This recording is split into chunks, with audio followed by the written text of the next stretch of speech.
So first of all, let me assert my firm belief that the only thing we have to fear is fear itself. Nameless, unreasoning, unjustified terror, which paralyzes needed efforts to convert retreat into advance. We face our common difficulties. They concern, thank God, only material things. The deep end with Darren Lipscomb! What's up, everybody? Got a new episode here of The Deep Ends. Got Zach here, as per usual. What's up, dude? What's up? Before we get into the meat of our topic today, which we'll kind of go into here in a moment, since we're kind of doing these not really bi-weekly, we're kind of doing once a month, sometimes bi-monthly, I think it's only proper to sort of catch up with everybody. Zach, how you been lately, man? What's up? What's on your mind? Not much, baby. What about you? Side note, it's totally, it's nothing relevant to the main topic, though, but what we've both been doing lately, and we're just kind of saying this to pitch it out there because I think all you guys should do it, too, is get on Shudder and download that Joe Bob Briggs, man. Mm-hmm. Or stream that Joe Bob Briggs. And if you guys aren't horror aficionados or not, Joe Bob Briggs, he had a show back in the day on TMC. He had a show on TNT, I think from like 96 to 2000 or something like that, TNT's Monster Vision. Mm-hmm. And basically, he's a redneck character that does commentaries for B and schlock genre movies. And it's pretty cool. Big part of our childhoods. And Shudder streaming service on horror. It's like a horror Netflix, if you will. They resurrected him for a modern day version of his original shows, which is essentially the same. I mean, I think even the TMC show is the exact same, essentially, as Monster Vision. Mm-hmm. But anyway, it's pretty cool. Zach, I've only got a couple of movies left. Actually, I'm on Legend of Boggy Creek. Mm-hmm. That one's going to be hard to get through. Oh, yeah. Because it's like I'm 30 minutes into it, and it's. I gotta admit, man, I'm just tired, but it was losing me. I'm like, this is way too just fucking shitty. I can't do it. So this might be the first one I sort of check out of a little bit. Mm-hmm. But anyway, that was sort of a plug for Joe Bob because we love him. But obviously, that's more applicable for our normal podcast, which is the commentaries and things like that we do for BTM. So definitely go and check out that stuff if you're into that whole world. But anyway, our main topic today is, it feels like we're doing this every week, man. Every other week, it's either a school shooting or PC agenda and people losing their entire livelihoods via something on social media. Mm-hmm. It's getting to be ridiculous. This one's fresh off the press. Director, writer, James Gunn. Commercially, everybody's going to know him from the Guardians of the Galaxy movies. Genre people are going to know him for different things. But anyway, he got fired from Disney today. Mm-hmm. Got fired from Disney today because somebody drudged up 10-year-old tweets, mind you, 10 years old, where he was making jokes. That I make. Well, I'll get onto that in a second, actually. Insensitive to things like rape, pedophilia. There's probably some other stuff in there, too. The pedophilia ones are the ones everybody's losing it over. Yeah, and the thing is when I first heard this, I didn't read the tweets. I just read the articles, and I'm like, this is bullshit. And my stance hasn't changed since reading the tweets, but I did actually pull up the actual tweets, and yeah, they were not in good taste. I haven't read them at all, but I don't care what they say. No, exactly. It doesn't change my stance on it. The tweets weren't in good taste. I mean, I think the biggest crime is that they weren't funny. If you're going to say shit like that, try and at least be funny about it. So yeah, they did come off kind of weird and cringy, but because they also seemed without context, just kind of out of nowhere in the Twitterscape. Like, okay, the way they were delivered. It might have had something to do with the news thing that was going on at the time too. Yeah, exactly. Who knows? But I don't know. But they didn't come off too good. But regardless, man. But yeah, apparently Disney knew about the tweets and he apologized back then when he put them out. So now that they're kind of, some guy like found them and turned it into a big campaign, and now they're like, fuck it, fire him. Why don't you tell us about this guy? You were telling me about him off the air. His name's Mike Cernovich, and he's a fucking retard. He's like alt-right guy. I don't know much about him. He's always like, once you find like these really stupid fucks, they don't really become like, you never think much of them. It's like that. No one's going to take this fuck seriously. He's a retard. But then like, speaking of not being very PC. Exactly. See, he's gonna find this episode and put it out. Zach, he called me retarded though. But why is this guy's voice so loud? Why are they pandering to that one guy? Because they don't know who he is. So once they find out he's like a closet white supremacist, they'll probably be like, maybe we shouldn't have took his opinion seriously. Because you sent me an article or a screenshot that said he got arrested for rape or something. Yeah, now people are digging up into his past and basically playing the moral outrage game. They're like, he's a fucking rapist. He raped somebody in 2003. Why are we taking his opinion seriously? This whole thing with the James Gunn, and not just James Gunn, it's been going on for like a year straight now, but it only proves the fact that in today's entertainment industry, making a joke about rape equates to actually raping somebody. It's held in the same regard. It looks like he actually did rape somebody, though. Not James Gunn. Not James Gunn, yeah. That's what I'm talking about. This guy actually supposedly raped somebody. But I'm saying today, if you make a joke about rape, it is seen as weighing the same as actually raping somebody, right? Because the thing with James Gunn is, he got fired, man, and there's people that have been getting fired for way worse things, and I'm like, this guy just made a joke 10 years old. And what kills me is, so I'll just backstep and say Disney has the right to fire and hire whoever they want, right? Mm-hmm. It's just kind of a shame that they're doing it, and also Disney owns like 50% of the market. It's like, okay, we're firing this guy. That's our choice as an employer. Great. But watch him get more work in Hollywood, because literally they're creating a monopoly, right? Yeah. You got the Fox merger happening. They own, obviously he was attached to Marvel. This guy. The Moral Crusaders are big on that too. They found basically he said just what you said. He had like a nuanced opinion about like how ABC fired Roseanne. He's like, yeah, they're gonna do what they're gonna do. I guess they have the right to do it. And people were like, you were okay with them fire Roseanne? I don't feel sorry for you at all. How does karma feel, James? How does karma feel? Well, no one's protected. You see, Roseanne, she was a right winger.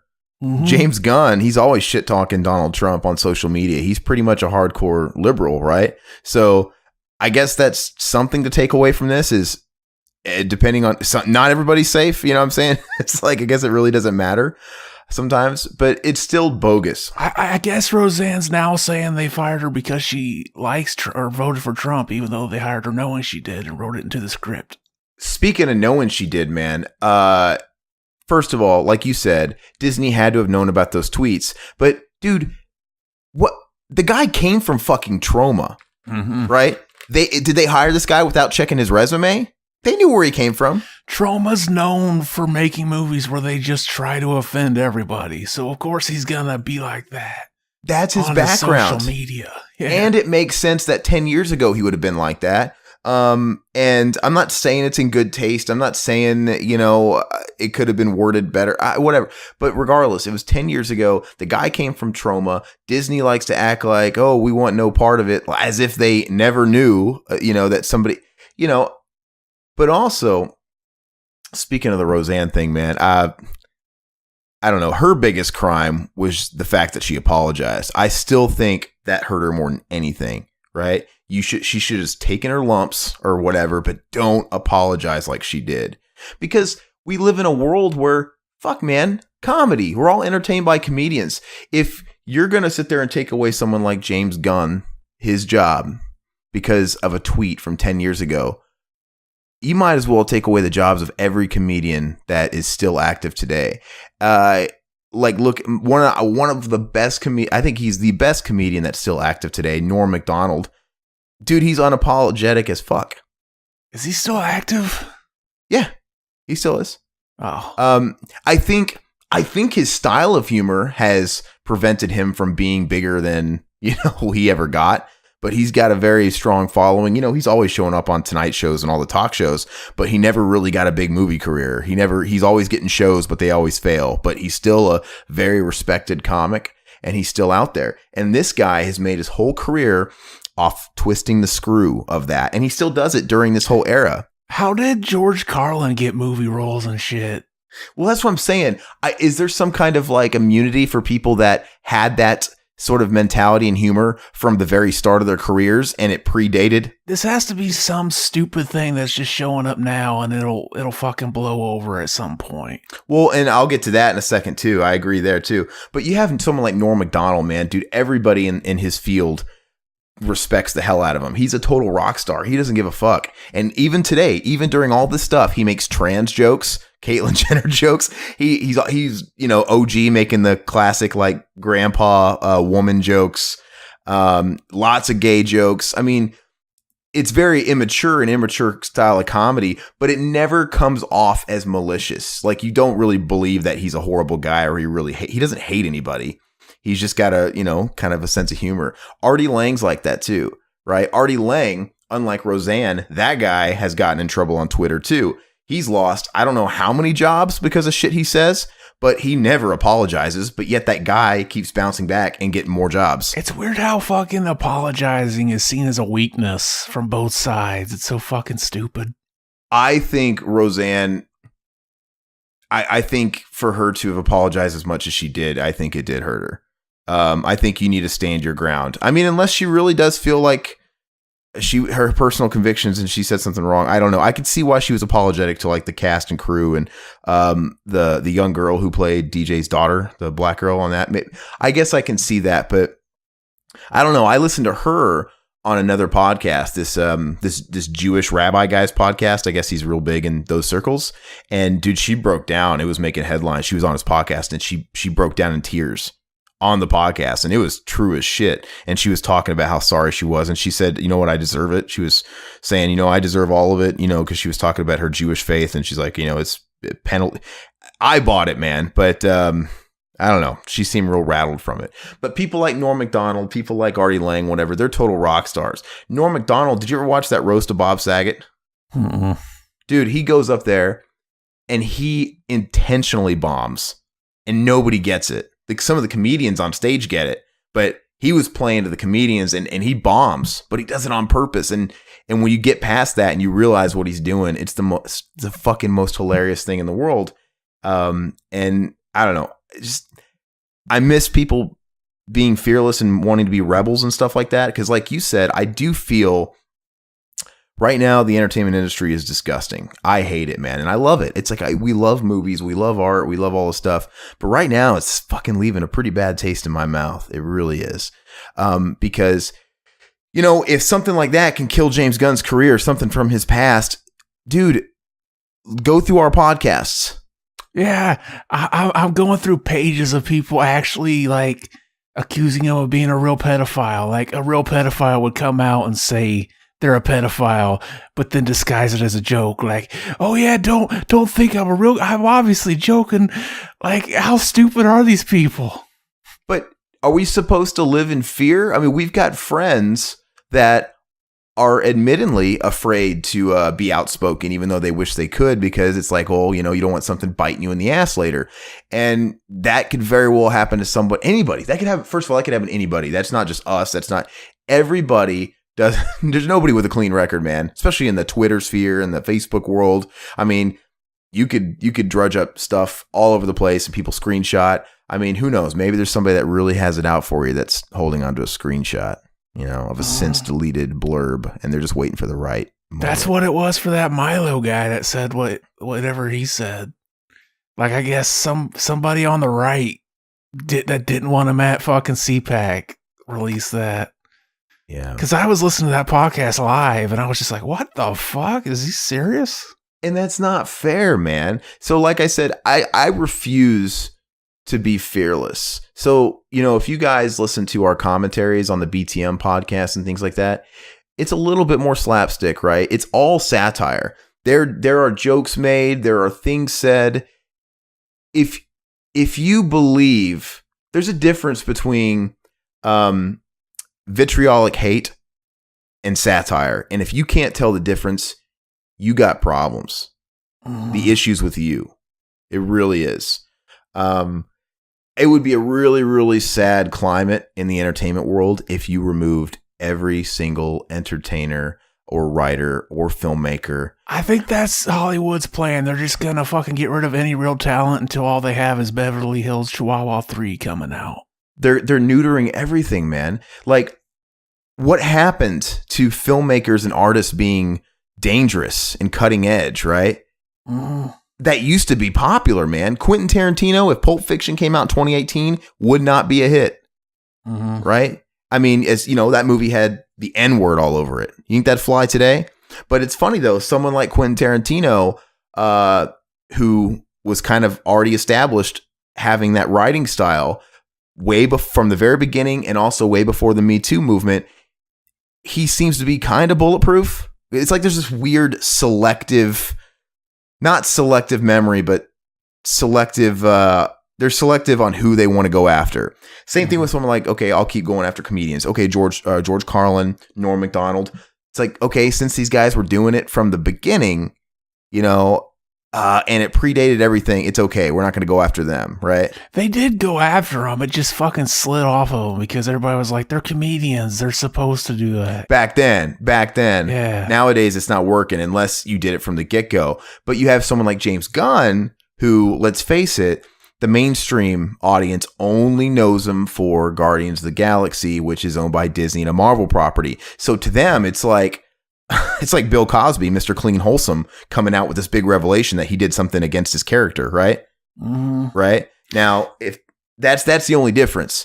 That's when people get in trouble. It's when somebody that does something that's kind of out of character and makes a mistake. That's really when it happens. And I just don't understand how some people are bulletproof from it. But I mean, God bless the bulletproof people. But which kills me too is talk about being selective and having selective memory on bad things in the past. So James Gunn, 10-year-old tweet, says something, and he even made a statement before he deleted his Twitter account, basically stating, like, you know, what a lot of them do. Like, look, I said that 10 years ago. I'm not proud of it. I wouldn't say that today. He's like, I've definitely grown in the last decade. But that's not good enough. Are we not allowed to fuck up? That's what they're saying. It's like we have this huge unrealistic standard that we're not allowed to mess up. We have to be perfect. Or at least not. Actually, what it preaches is just don't get caught, because everybody does this stuff. Everybody says something, right? Eventually. So all it's preaching is don't get caught. And I just don't understand it. So where does the line get drawn? Are they going to, in 20 years, Zach, if you're some big hotshot in whatever your field is somebody going to drudge up a MySpace post when you're 12 years old where you said a stupid joke like some dumb 12-year-old says? And they're going to be like, look at what he said. Be like, I've grown since then. I was a teenager, right? And I get it. 10 years ago, James Gunn wasn't a teenager. But I don't think you ever stop learning. I really don't. You know, why can't there be a statute of limitations on stupid shit like that, right? There's statutes on actual crimes, for God's sakes, you know? So it's frustrating. And speaking of being selective, James Gunn tries to say, look, 10 years ago I said that. It doesn't reflect who I am today. I'm not a perfect human being today by any standards, but I've definitely grown, and I wouldn't say those things today. And he even made a point. He's like, you know, there's actually there's something valid there, because they had to pull this shit up from 10 years ago. They didn't find anything, you know, since then. So it's like, let's give the guy the benefit of the doubt. But Disney really has a lot of audacity, don't they? Because Disney was started by a guy that pretty much is well documented for hating Jews, right? Isn't that a huge thing with Walt Disney? Is it? Yeah, I'm not sure. Yeah, I mean, so it's pretty documented. You know, there was a lot of like Nazi shit in the old Disney cartoons, you know, during the war and stuff. But anyway, regardless if it's ironclad true or not, that's been heavily talked about it and documented and joked about is Walt Disney and, you know, his anti-Semitism. So why are they able to move past that as a company, right? That's in the past too. And I'm sure Disney, of course, as a company has grown. That was one man. But why are they allowed to? They find him so fucking great that they fucking froze his brain and are saving it in a jar just in case they ever could bring him back. I'm going to look it up actually right now to make sure I'm getting my shit correct here. Yeah, we'll see here. So, dude, yeah, it's all anti-Semitic stuff. Regardless, why are they allowed to mature past that? And why are they allowed to be like, well, that was in the past, and they just don't talk about it? And the answer is money, right? Mm-hmm. People aren't going to lynch Disney. If the entire entertainment industry went after Disney, they wouldn't work. But don't you think, honestly, if you're going to let somebody go, at least just to save face of the company, to make a statement and protect your assets, wouldn't you wait until at least something like that actually started developing? Because that really didn't develop very much. One fucking guy crying about it on the computer. You know, when people found out about it, it was when Disney announced he was fired, not the outrage. Why didn't they do what they did with Roseanne and delete the tweets before they hired him, if they knew about him before? I don't know, man. Or maybe they did delete some of them, like her. They're gonna start. Anybody that gets represented in Hollywood, I'm surprised why that they don't wash all their accounts like right away. They don't just delete their account and create a new one. Just delete it and put it in a contract somewhere that not only are we deleting your old account, we're creating a new one, and it's only to be ran by PR specialists. You know, and it's only for just all this stuff, because it's too much of a liability, man. It is scary. I agree. It sucks that people have to be afraid to have any artistic freedom, or even if it's not intentional, people don't have the freedom to make a mistake. And it's a real shame. But anyway, Zach, you have Twitter pulled up, yeah? Mm-hmm. And you were going to, as an experiment, pull up some old tweets of yours? Yep. I want to, not to put you on the spot, but I think that's the way to go, man, is to be upfront. And it's mostly just lyrics and shit. But look, it's scary. It's scary that people can't feel like they can be 100% themselves and creative because they're scared, not just of what somebody's going to say then in the moment, but, oh man, how's this going to affect me later? Because it is pretty scary, man. People get their entire legacies destroyed, and it's bogus. But I don't think the smart thing to do would be to tuck your tail between your legs and just bend over for the PC police. I think, like someone like you and me, Zach, we should just take it head on. Mm-hmm. And from the beginning, stay true to our convictions. Because I'm not seeing anything offensive. Okay, so you're not helping us out. My first tweet was, "Oh, we're finishing our first song and then gonna go record it," which reminds me that the only reason I ever got this fucking Twitter thing was when we were in a band. But regardless, man, like I said, you could just go through the archives of all of our podcasts. Go listen to Mac and Zach Save the World. There you go. We don't need Twitter. See, that's probably better. Like with me saying this shit, it's all recorded, and you can tell I'm laughing after I say it, so you can tell it's a joke. When something's in writing, it's not so easy. Maybe. No, that's a big part of it. That is a big part of it. I think we've all established Twitter and social media is not really the best avenue for comedy to test out your material. Oh, here's one: pig squeals are gay. I said that in 2010. Somebody's like, "Oh, he's a homophobe."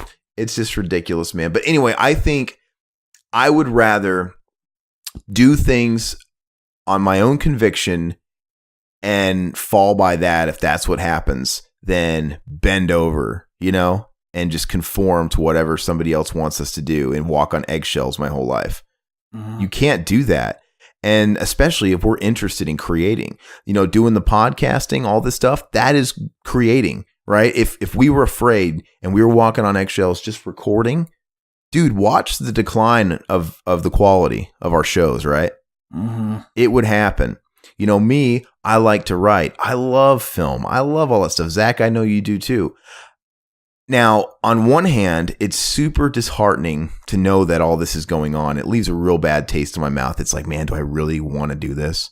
Do I even want to try and enter that foray anymore? Because it's fucking kind of gross to me now. The whole landscape of entertainment. We should all just strive to work in trauma. They'll never fuck you over.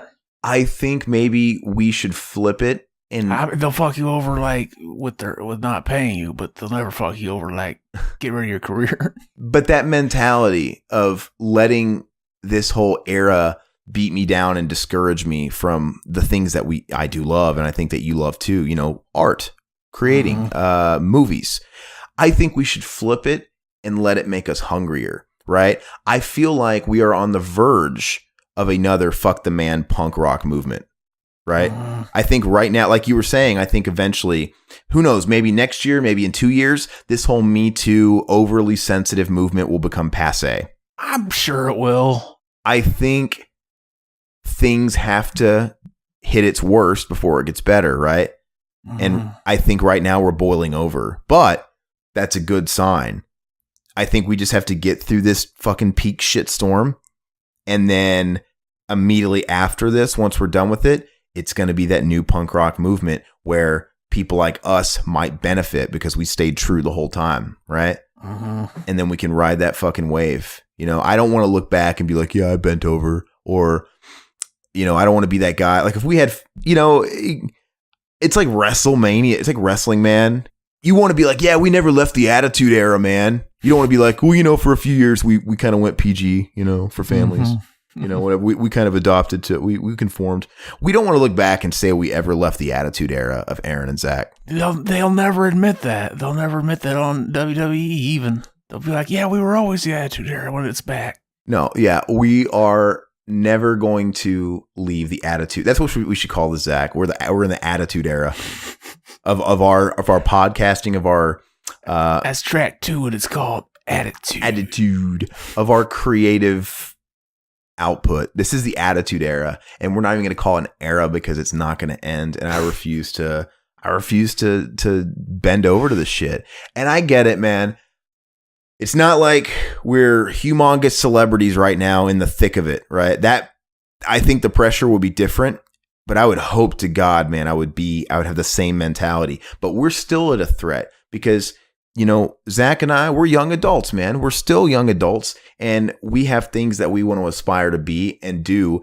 And I just can't be bothered to give a fuck if this shit comes out in 10 years, right? Even this podcast, we're not saying anything like even jokingly offensive. Just the fact that we're opposing it, would get us in trouble right now.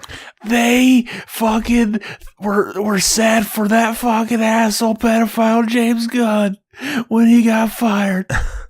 Think about it, in like 5-10 years, this whole era, this whole Me Too thing, I know it's the Me Too movement and it already has a name, but it'll have another name in the future. Like, isn't it funny how anything that has a genuine right to exist always gets fucked up? Like, oh, the Me Too thing. Yeah, there are shitty things that happen. And then it gets overblown. And it just hurts the legitimacy of the real things. And now you asked somebody out once and they didn't want you to. Me too. Well, I mean, that's like anything else. Yeah, I mean, when people abuse something, it hurts the legitimacy of the things we should focus on, right? The real cases. And, you know, personally, if you want to talk about Me Too, I know the James Gunn thing isn't necessarily Me Too. This isn't Me Too. It's just it's literally somebody said something mean. It's a tattletale. It's literally somebody said something distasteful. That's all it is. Like I said, man, you better go burn all your 70s rock albums, your 80s rock albums. Everybody becomes a hypocrite too.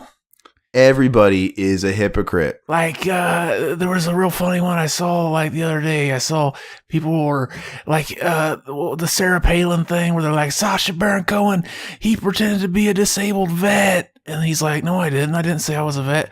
We'll see when the show comes out. But then people are just running with it.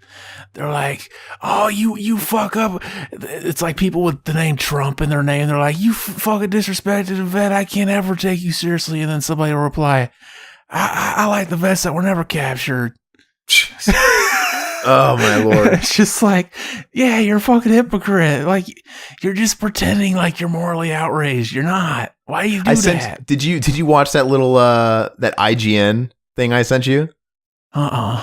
Oh, okay, of course. I sent it to you and you didn't watch it. Maybe I did. What was it?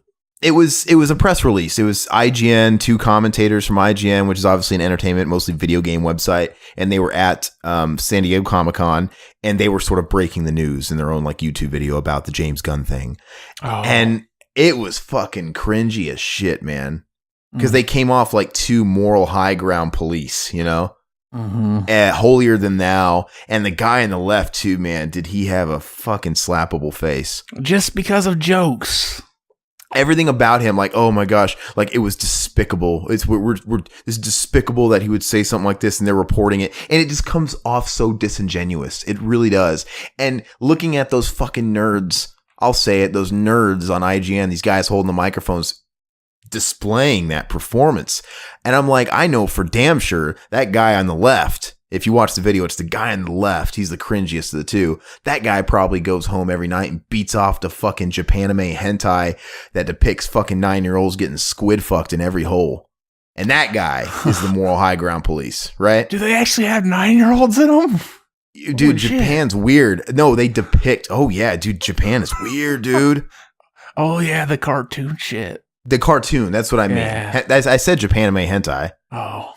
Dude, I've been to Japan, everybody. It's weird. They're the nicest people in the world, but they have their perversions. But there it's seen as normal, you know? But you know what I mean, though? That's like a big in nerd culture. I'm sorry. It's the old thing. Let he without sin cast the first stone. That's none of us, man. None of us. And everybody is a hypocrite. And everybody's just kind of cool with living in this weird, blissful false reality in their mind that they're this incredible saint. You know, I don't understand it at all. And like I said, eventually it's going to blow up, and I think it's going to be soon. How do you think the revolution is going to happen? Because it's going to boil over, and then it's going to reset, and we're going to have that fuck the man punk rock movement, like I keep saying. Do you think it's going to implode by just everybody saying, fuck Twitter, we're just getting off of it? I mean, I don't think social media is ever going to change. I think most of Twitter is people that are agreeing with us. Like, it's a vocal minority that does this shit. They're the loudest, though. Yeah. They're the loudest. That's all it takes, man. But what do you think is going to happen? I mean, obviously, social media has caused so many problems. It'll probably just be one of those things that happens overnight and people don't remember how it started, but one day people are just like, fuck that shit. What's the next step? Because obviously technology is usually created for something good with good intent, and it has its practical purposes that are amazing, but eventually it's used for bad. Okay, the internet, case in point. Networking tool, amazing promotional tool. But yet we have, isn't it like 70% of the internet's porn? I don't know how much, yeah. I'm going to find it out right now. It's a pretty high statistic, but that's a good example of something good kind of going sour. Porn is awesome, though. And what does that statistic, like, what are they constituting as porn? Just a nude photo? There could be nude photos that, like artsy nude photos, and that's not porn. Well, I'm pretty sure there's going to be, okay, 30%, according to the HuffPost, so take it for what you will, 30% of all data transferred, this is just data transferred across the internet is porn. YouPorn, one of the larger video porn sites. I think anytime you go to a website, it counts as like data transfer. Okay. YouPorn, one of the larger video porn sites, streams 6 times the bandwidth as Hulu. Mm-hmm. And I guarantee you Pornhub's bigger. Is that like in the world or just in America? I have no idea, but it says here that all those porn sites, those big porn sites, YouTube, YouPorn and Pornhub and all that. Oh, it says here YouPorn alone gets 6 times more traffic than Netflix, Hulu, Prime, all those things. Mm-hmm. Right? That's fucked up. I mean, that could be including countries where if you're found with porn, you could be beheaded too. So I would probably look at porn on the internet too. That's a totally different topic for another day, but I'd love to talk about that because Zach and I do have a difference in opinion when it comes to porn. He thinks it's terrible. I think it's a poison on society, but okay, we can talk about this on another episode, but just to kind of put it in a sentence as a teaser, I suppose porn is like anything else where the right person could do it in moderation and they're totally fine, right? It's just I think there's enough proof out there that if you're a fucked up individual, an extremist, it is sort of the genesis of more freaky behavior later on down the road. It creates insatiable appetites. I've heard it's actually cut down on sexual kind of crimes. You know what? It possibly could work that way too. I can't speak. Maybe that's a minority because you think about all the people that commit the people that commit sexual crimes is a minority compared to all the other people that watch porn. Mm-hmm. There's not enough testing out there for me to jump into that one. But like I said, it builds these appetites, these sexual appetites for something that ultimately could never be satisfied. You know, it even if you're not like a crazy batshit guy that's I'm gonna look at porn and then I'm gonna go fuck some guy's horses, right? Or I'm gonna go fucking rape somebody. Even if you're not that guy, I'm not saying most people aren't those guys, but I think even for normal people, it affects them even indirectly, and they don't even notice it, right? I think it's gonna cause intimacy issues. I think it causes men and women to become more withdrawn. And what's wrong with that? It just creates a false reality of what sex is, essentially. It makes people not like each other. That's fine. It's ridiculous. And I think it's particularly damaging for kids, right? And we've talked about this ad nauseum before. Well, nobody thinks kids should be looking at porn. Listen, but we've talked about this prior on other Deep End podcasts. We now live in an era of smartphones, social media, all that stuff. The average kid gets a smartphone for the first time at 10 years old. And those kids are walking around, going to their elementary schools and their middle schools, and they have a iPhone in their pocket that has 24/7 access to things like Pornhub, where all you have to do is click a check mark confirming you're 18 or older. That relieves the actual website from any liability. If the parents aren't stupid, they can block that shit, though, from their ISP. Parents are not, they're oblivious. Parents are not involved sometimes. Which is funny because they're the same generation that was doing the same thing. So it's probably just they don't give a shit. Like, yeah, my kid will find porn when he does. Who cares? It's true, dude. Now, and so maybe that kind of goes back to the moderation thing, right? Now, I'm not saying I'm a saint. Of course, I've seen porn. We all have. Back in our day, we found our first dirty magazine in the woods with all of our friends. And then we all gather around it, and it was a real bonding experience. I'm pretty sure Zach's going to make a bukkake joke, but... You've made me realize that my calling in life is to buy porn mags and leave them in the woods for kids to find. That's got to be somebody's profession, because it's always some guy that leaves a dirty magazine. What if it actually was the CEOs of those magazines are like, yeah, you got to hook them when they're young. They'll never unsubscribe. But maybe it goes back to the moderation thing, because back then it was not something we came across very often. It was very rare, and it always kind of happened at the right ages, you know. But if you would have given me a smartphone when I was 11 and said, "Here, go crazy," maybe I would be fucked up, dude. I might have been sexually active at 12. I think people just like naturally come into that, like, because I remember I found a porn when I was really young, and I thought it was gross. I didn't want to watch it. And then once you're old enough, you're like, okay, I get this shit now. But I don't know. That's just me. Yeah, I don't know. It's obviously going to impact everybody differently. And I don't know, man. We could just keep saying it goes back to the parents. But technology, going back to what we were talking about, technology being created for good, but eventually, you know, being used for evil or bad, it gets out of control. It gets uncontrollable. It really does. It gets so big and so widespread that you can't police it. Like I said, the internet, it was a great tool. It had its practical uses, but now it's what pedophiles use to exploit children comfortably, right? Mm-hmm. And I guarantee you, pedophilia has been on a way increase. I'm not sure. I'm pretty sure people always diddled their fucking kids, and that was going on in secret. But the internet, man, it creates anonymous. I can't say the word. It lets you be anonymous. Yeah, I know. It lets you be anonymous, right? Anonymity.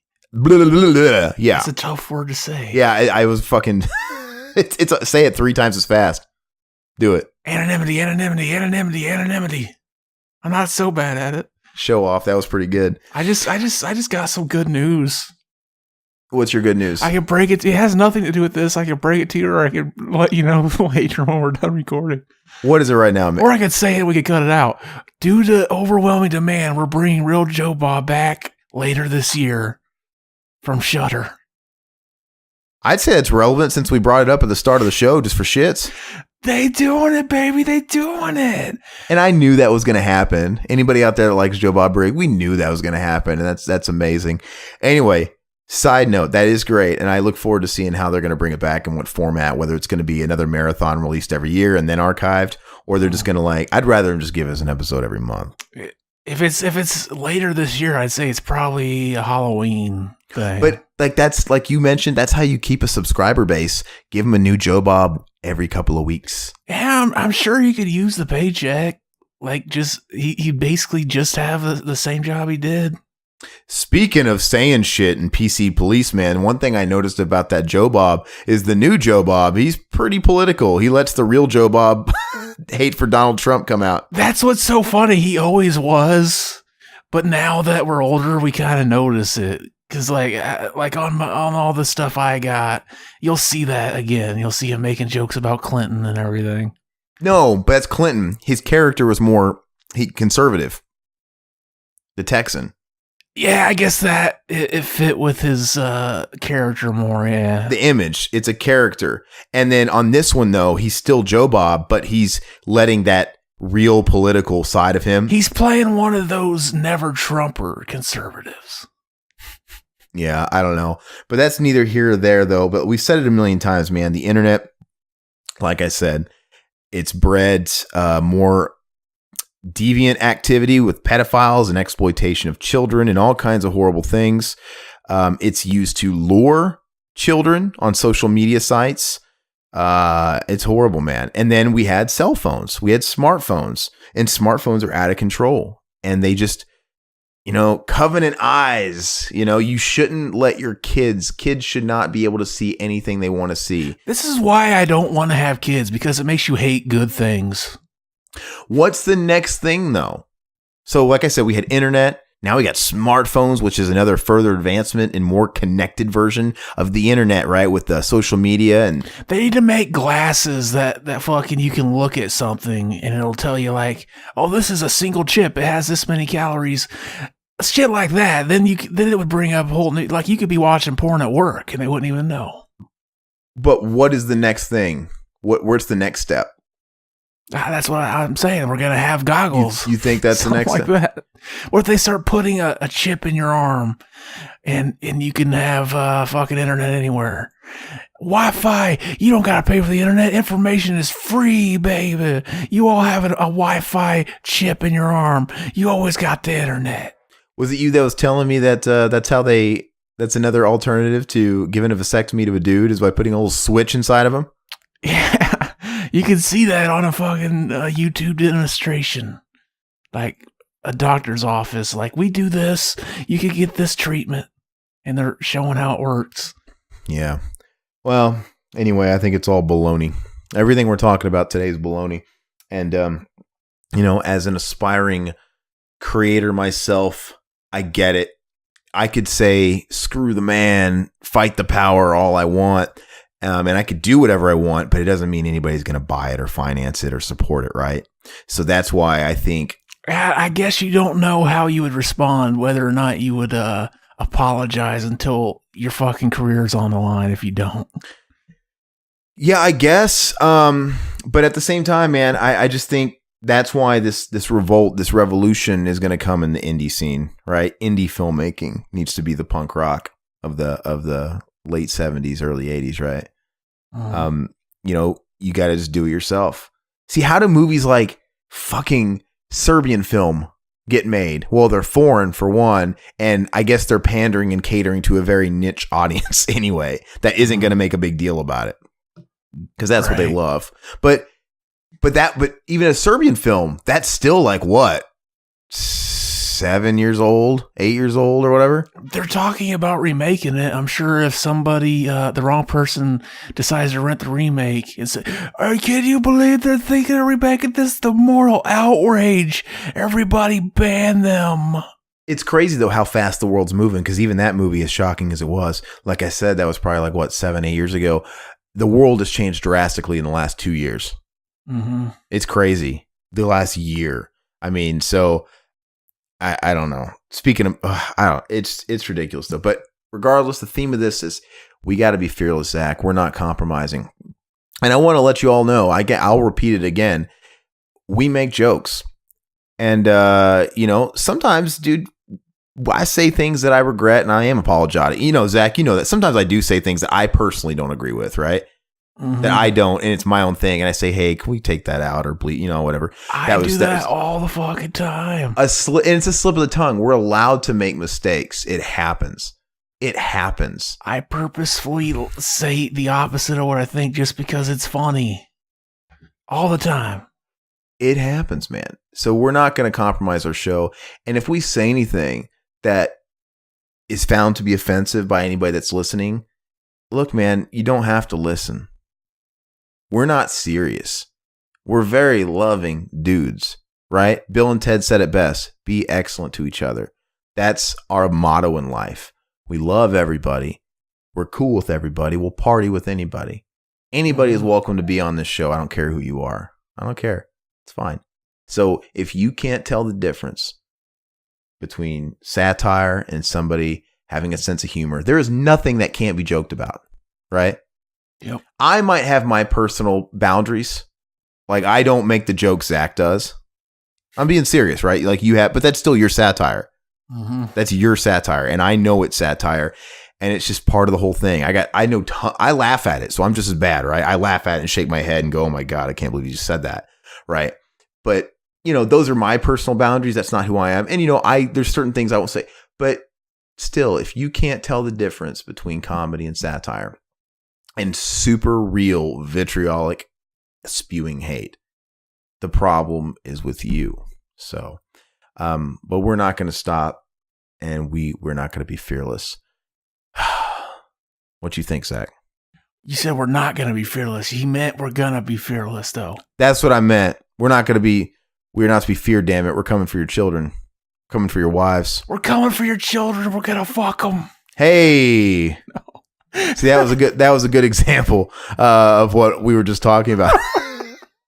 Jeez. I'm going to be. You know what's funny? My career will never happen now. You know what's funny, though, is I didn't mean it like that, like coming for your children, coming for your wives and children. But the second I said that, I'm like, oh, fuck, Zach's going to say something. I just set that up. Exactly. But that's entertainment. Well, there's nothing that can't be joked about. You can have your personal boundaries and you can have the things that you don't want to, but come on. Why is comedy not looked at like, oh, that's what you're supposed to do? You're supposed to shock people. Like, all of a sudden, that's not what you're supposed to do? Like, when was that? When did that become the norm? Look, there is a difference between somebody that really means hate towards something or some type of person or whatever and somebody that's joking. Look, it's basic psychology too. It's comedy and tragedy. It's when somebody passes away and you're at the funeral, the wake service, and somebody makes a lighthearted joke, right? Mm-hmm. Because it breaks the tension and it's not seen as a bad thing, right? It's seen as relief, and it's not seen as disrespectful.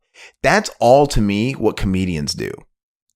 Right. They're taking something that's super heavy on the heart and heavy on the mind and heavy on history, and they make jokes about it.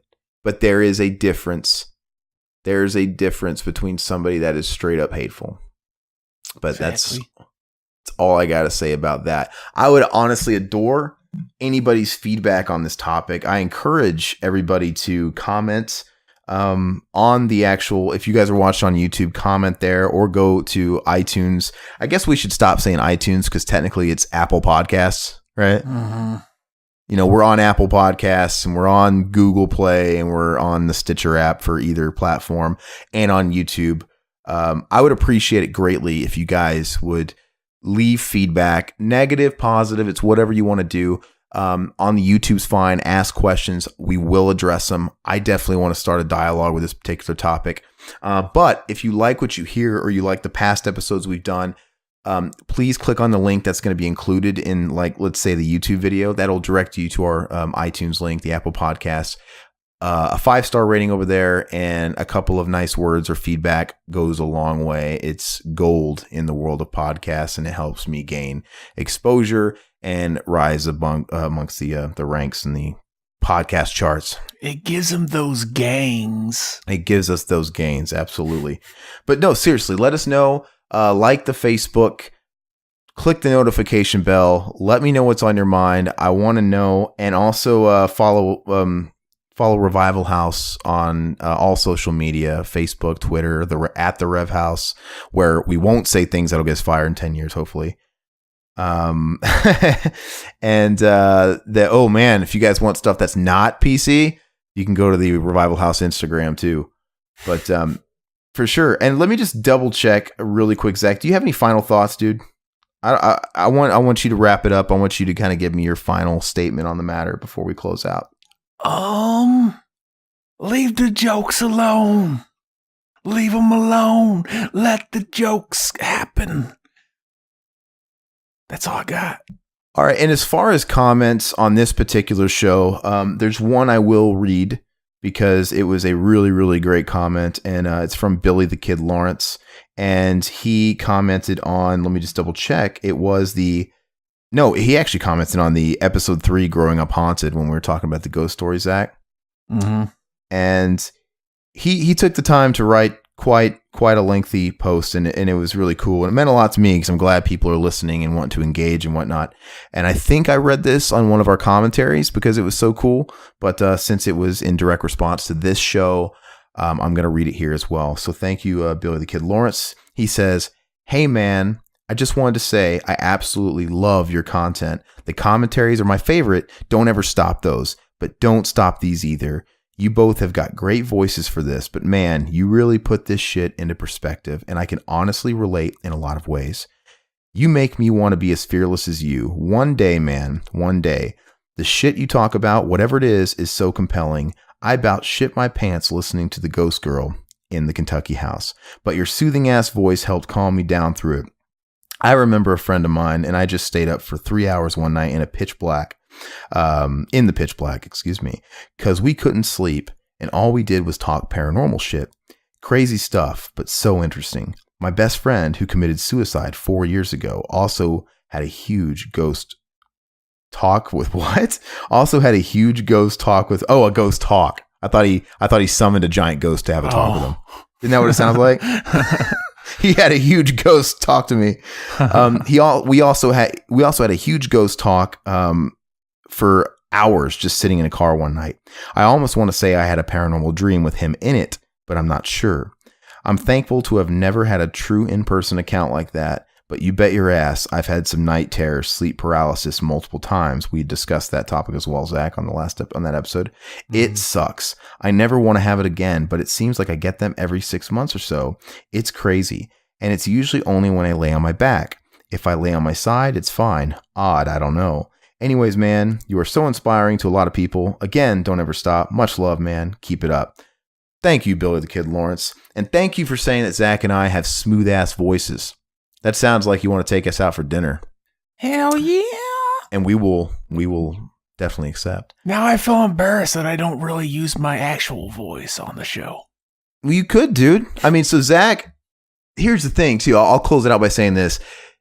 We were talking about Joe Bob Briggs. It kind of reminds Joe Bob Briggs is essentially a character, right? Mm-hmm. Even though that's kind of like, he was obviously a real film critic, and you could tell he really likes the movies and stuff, but he hams it up and he's got a little bit of a persona. Just like Zach, he's definitely Zach. Always. But for the commentaries, and you saw it a little bit on this podcast, he hams it up and he kind of puts on the the podcast filter, right? A little bit of that persona. I can't turn it off now. I got so used to doing it. It's who he is, man. It's what people love, man. People love Zach. Same thing with me. The reason why I do this show is so I can sort of have that other side of me come out. I can be serious. I can be passionate. I can rant. I could be unfiltered, and I can just say what's on my mind. On the commentaries, yeah, I get a little. Zach is a bad influence. Let's just say that. I get a little slapsticky with Zach too. I set you up basically. Mm-hmm. I'm the guy that set Zach up in odd situations for him to say really stupid shit, and it works out really good. It's a good marriage. But anyway, thank you guys so much for listening. That's all we got. The next episode that we do of this, I want it to come out sooner than they have been dropping. I think the last one came out about a month or so ago, maybe like 5-6 weeks ago. Zach, I want to do another one in like a week or two because there was another topic I wanted to tackle this weekend, but I'm pushing it aside because this was super relevant. This news came out today about the whole James Gunn thing. But the next one, man, is super deep. And it was a struggle coming up with a way to really tackle it and address it. Because it is a really sensitive issue. And this one is very much almost a companion piece to the first episode I did, where it gets really personal. It is kind of dark. And it's a touchy subject for a lot of people, but I think it's an important topic. So we'll get back to you guys with that. Be on the lookout for it. And like I said, check out our commentaries. We got those going up once or twice a week. Check out Mac and Zach Save the World on their YouTube channel. Subscribe to all these on Apple Podcasts, Google Play, and Stitcher. And also our Retro Rampages, which we pop out every now and again. It's just funny banter, slapstick while Zach and I play video games.